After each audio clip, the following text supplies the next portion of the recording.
Bom, pessoal, Tudo vamos bem? começar aqui a explicação, então, vou explicar para vocês sobre os principais tipos climáticos do mundo. E para você acompanhar, é só você pegar a sua apostila de geografia e abrir na página 174, tá bom? Lá no finalzinho da página 174, portanto, começam aí os principais tipos de clima do mundo, né? Antes eu expliquei como que é a classificação, né? De forma bem resumida, nós temos duas classificações climáticas, a do Köppen e a do Strahler, tá? Que vão tomar, de forma bem genérica, quais elementos aí para classificar os climas. Temperatura, precipitação, pressão atmosférica, as massas de ar, que vão ser utilizados como elementos climáticos aí, né, que vão influenciar no clima, certo? Pois é. E o primeiro clima que a apostila traz para vocês aí é o clima equatorial, tá? Clima equatorial. Qual que é a característica do clima equatorial? Tá? O clima equatorial, ele tem praticamente durante o ano todo a mesma temperatura. Não tem variação climática, por quê? A diferença entre a luminosidade ao longo do ano na linha do Equador praticamente não existe. A linha do Equador recebe praticamente a mesma quantidade de sol o ano todo. Por isso, não tem aí a variação de temperatura. Outra característica desse clima equatorial é a quantidade de chuva. Tá? A quantidade de chuva. Chove o ano todo. O clima equatorial, também chamado de equatorial superúmido, né? Ele é um clima muito quente o ano todo e com índices pluviométricos muito elevados. Tá? Muito elevados. Chove o ano todo. Tá? Como vocês podem ver, acompanhar aí no climograma de vocês aí, né? Você pode perceber que chove o ano todo. Há um detalhe, né, sobre o climograma aí, né? Lembra que a linha representa a temperatura. Já as barrinhas, né, as colunas, representam a precipitação. Tá? As áreas de ocorrência do clima equatorial, como o próprio nome sugere, são ali nas latitudes próximas à linha do Equador, mais ou menos ali de 10 graus ao norte ou ao sul, né, da linha do Equador, tem a ocorrência, portanto, do clima equatorial, certo? O segundo clima que a apostila de vocês traz aí para a gente, está na página 175 agora, é o clima tropical. Tá? Qual que é a característica do clima tropical? Tá? O clima tropical ele tem apenas duas estações do ano, tá? O verão chuvoso e o inverno seco. Tá? Esse clima tropical ele ocorre nas regiões intertropicais. Tá? A temperatura média ali ao longo do ano é superior a 18 graus, né? A temperatura média em alguns lugares aí de 20, 24 graus ao longo do ano, tá? A temperatura não cai muito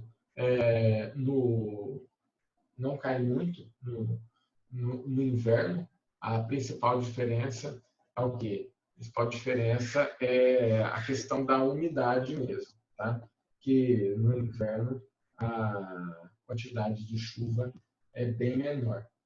Na apostila de vocês, você tem aí um climograma de Cuiabá para exemplificar o clima tropical. Tá? Esse climograma está um pouquinho pouquinho confuso aí, porque ele pegou uma variação de temperatura muito grande, então parece que não há variação de temperatura ao longo do ano, mas tem sim, tá? Você pode ver que o mês mais frio é o mês de julho, tá? E você percebe que quando baixa a temperatura média, a quantidade de chuva também cai.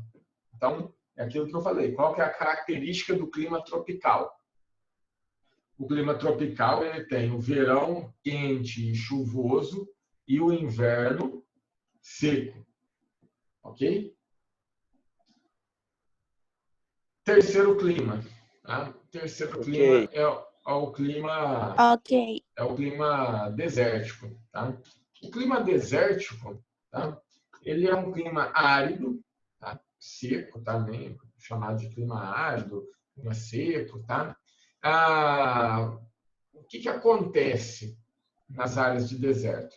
A evaporação, né, é maior do que a precipitação.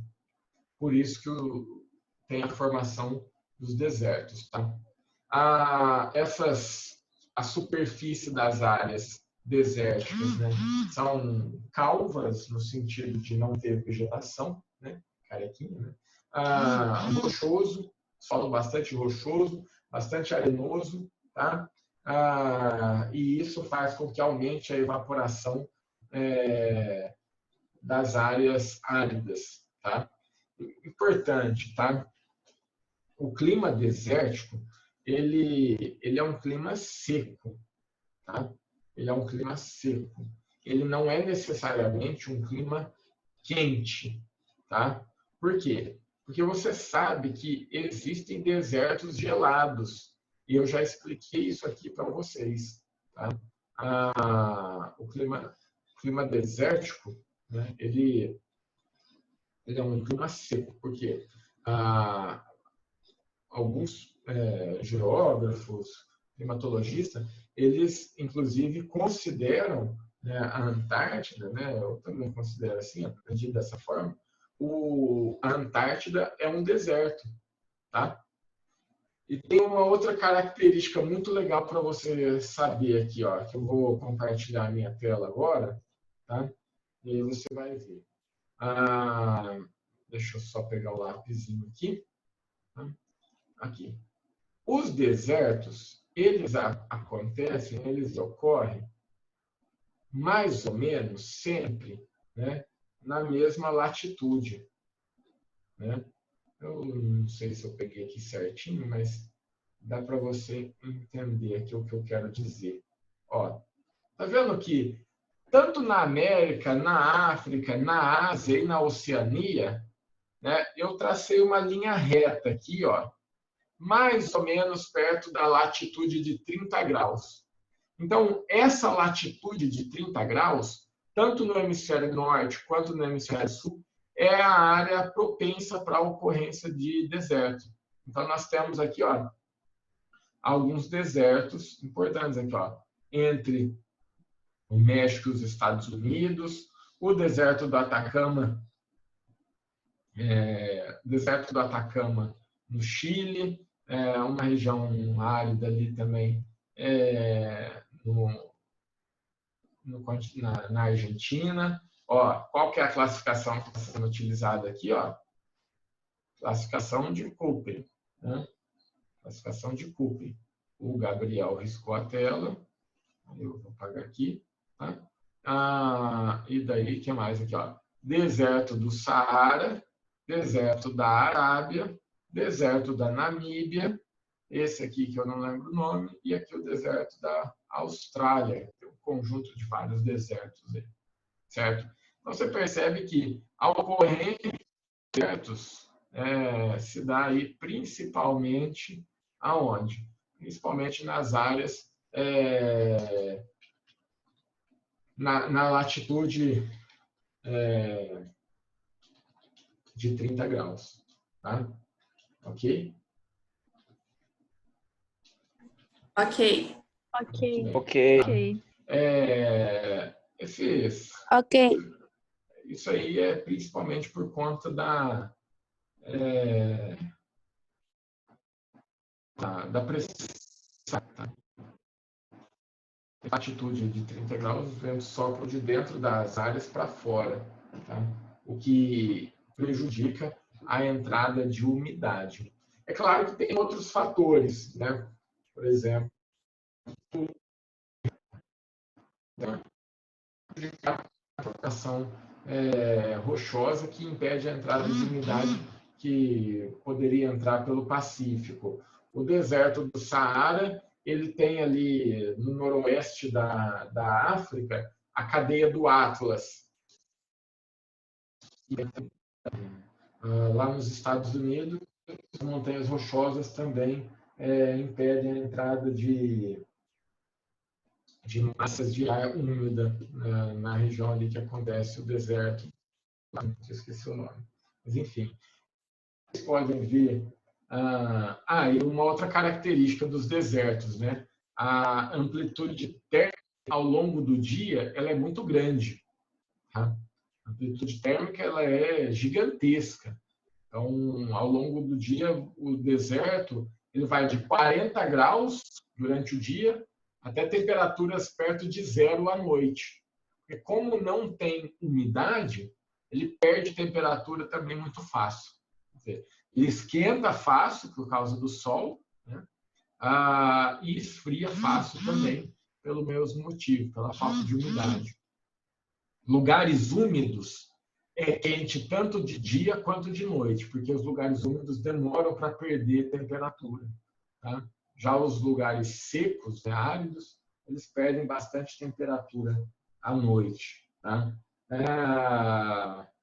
E a outra característica que eu já falei, né, o que? Chove pouco. Tá? Chove pouco. Tá? Você tem aí o climograma de uma área desértica lá nos Estados Unidos, na apostila de vocês, na página 175. Tá? E como você pode ver, umidade quase zero o ano todo, tá? E uma variação de temperatura bastante grande, né? Ao longo do ano. Chegando à temperatura média, pensa, isso aí é temperatura média, acima de 35 graus. Pra você ter uma ideia, a região amazônica, né? Macapá, que é a capital mais quente do Brasil, com a temperatura média mais alta ao longo do ano, fica em torno de 26 graus a temperatura média. Então, imagina um lugar aí que a temperatura média está marcando 35 graus. Outra característica, outro clima, né? Outro tipo de clima bem importante para nós, é o clima temperado. Né? Qual que é a característica do clima temperado? Cada clima você vê que tem uma característica diferente, uma característica particular. O clima temperado, ele é o único clima que tem as 4 estações do ano bem definidas: primavera, verão, outono e inverno. Tá? Essa é a principal característica, tá? do clima temperado, certo? O clima mediterrâneo ele é semelhante com o clima tropical, só que ao contrário. O clima tropical, você lembra a característica? O verão é quente e úmido e o inverno é seco. O clima mediterrâneo tem verões secos e invernos úmidos. Tá? Essa é a característica do clima mediterrâneo. Ocorre ali na Europa, ocorre na Europa, ocorre aqui no continente americano. Aliás, o continente americano ocorre todos os tipos de clima do mundo, aí, praticamente, no continente americano, por conta da grande latitude, né, do tamanho latitudinal elevado do nosso continente. Tá? Depois vem o clima polar. Tá? O clima polar, que ele é frio pra caramba, né? Os lugares mais gelados do mundo. Né? E o clima subtropical úmido, que acontece no Brasil, próximo ali do Trópico de Capricórnio. Tá? Então, temperaturas mais amenas, né? Chuvas bem distribuídas, essas são as principais características, certo? Daqui a pouco a gente continua com os outros, ok?